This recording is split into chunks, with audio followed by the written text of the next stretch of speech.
If you were advising any groups out there that just happen to be a Black-led organization or organization that perhaps saw a boon of dollars post-2020 after George Floyd's murder, what would you be telling them right now?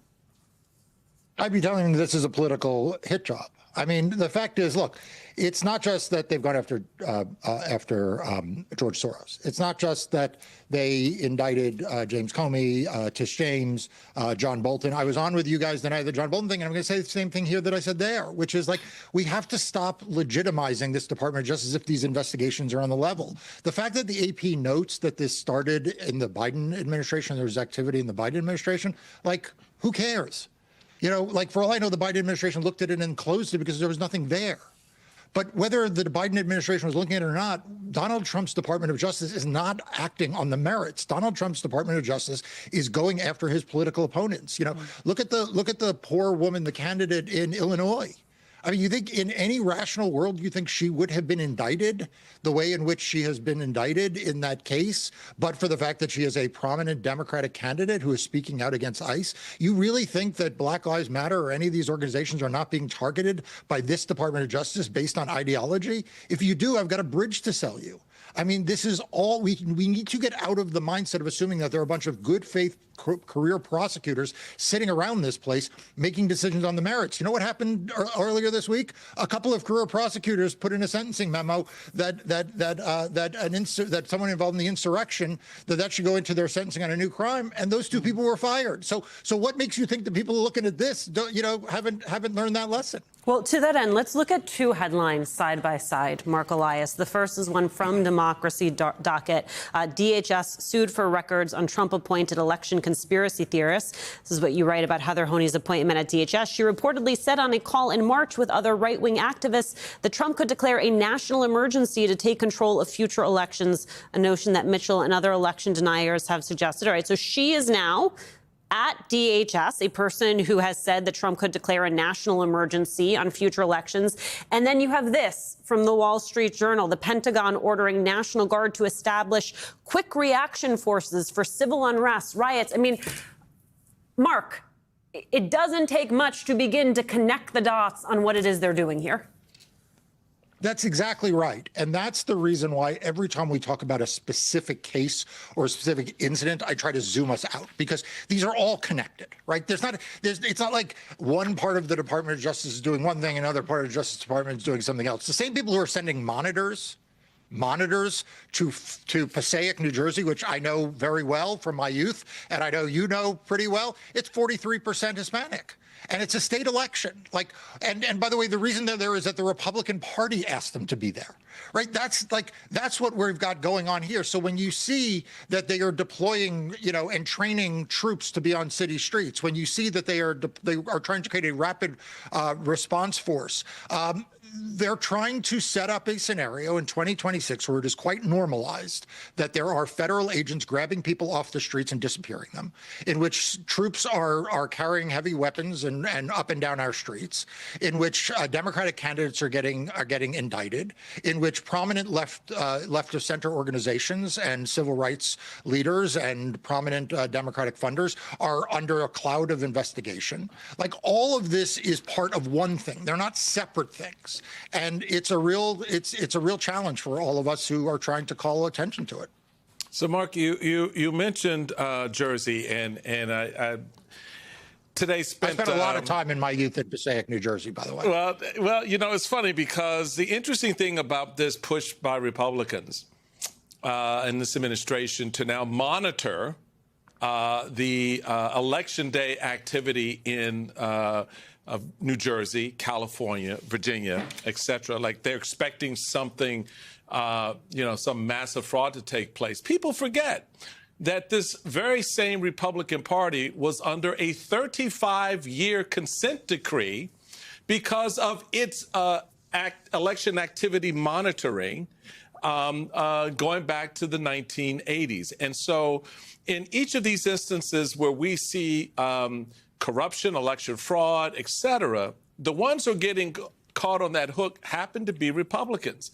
And so I find it slightly ironic and having recalled, the arguments we had to make at the time when I was RNC chairman regarding that consent decree, trying to do the elections in 2009, was that this broken link within the party between its voter activity and its voter operations is something that is very concerning now that they're trying to reconnect some of that activity that got them in trouble and had them under a consent decree for 35 years. Yeah, no, that's exactly right. And it's a good memory. I wrote about this for Democracy Docket several times. The original place that was the ground zero for modern Republican voter suppression election day activities was actually the state of New Jersey, and actually involved a gubernatorial election. It was an off-year election for governor in which Tom Kean Sr. narrowly won that election. And what happened there was the Republican Party of New Jersey, along with the Republican National Committee, hired off-duty police officers to patrol outside of polling places wearing black armbands that said, I think it was Voter Integrity Unit.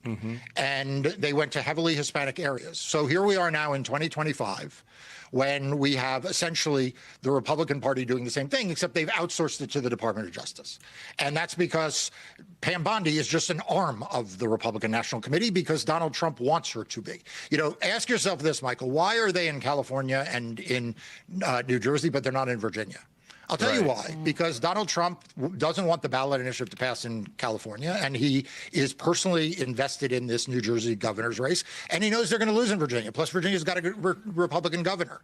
So he's sending them the places that politically matter to him. Well, isn't it convenient that that happens to be the places where the Department of Justice decides to send these monitors? Convenient is a word we could use. In terms of the elections concern, and I remember, and Alicia noted, you talked about and wrote about, actually Democracy Docket was the first person to break Ms. Honey's appointment at DHS. I just juxtapose that with the letter that Padilla and Adam Schiff signed on to about these election monitors. It is not hyperbole, Mark, to say that because Ms. Honey said it out of her own mouth. Right-wing activists have talked about that Donald Trump could declare a national emergency to take control of future elections. These are suggestions from many election deniers like Cleta Mitchell, who is now very much so still within the orbit. It is not it's not hyperbole to say that we are on the march to these things coming to fruition. The pieces are being put into play here. Absolutely. And it's done through the normalization of the completely abnormal. So let's take troops on the city streets. It started with, well, we need to send a few troops, a few National Guardsmen to L.A. because there were riots. And then it became active duty Marines. And then it became a second city and a third city and a fourth city. And in Washington, D.C., as you know as well as I do, they're still there. Right. I mean, and so the number of cities that we now see are more and more, and it is less and less newsworthy. It's just a matter of fact now that you have troops in major U.S. cities. These poll monitors caused a little bit of stir when it first happens. I promise you, by the time we get to 2026, it'll be treated as old news. So there'll be more DOJ people in more places, maybe FBI people in more places. The Insurrection Act, he keeps saying, well, I could invoke the Insurrection Act. I could. He's getting people used to the idea. And when it comes to this idea of a national emergency for elections, how far does it really have to travel from monitors, false claims of fraud, election denialism, city streets with ICE agents disappearing people, active duty military, maybe under the Insurrection Act, to then saying there's a national emergency, right? This is Donald Trump's modus operandi. It is the way in which authoritarians act. And what we need to do, what all of us need to do, is not let it ever be normal, not take the bait to say, well, maybe John Bolton did something. Maybe Black Lives Matter did something. Maybe the congressional candidate shouldn't have stood in front of a car, right? It's like all of these things are just trying to get us to normalize something so that they can further move the goalposts towards authoritarianism.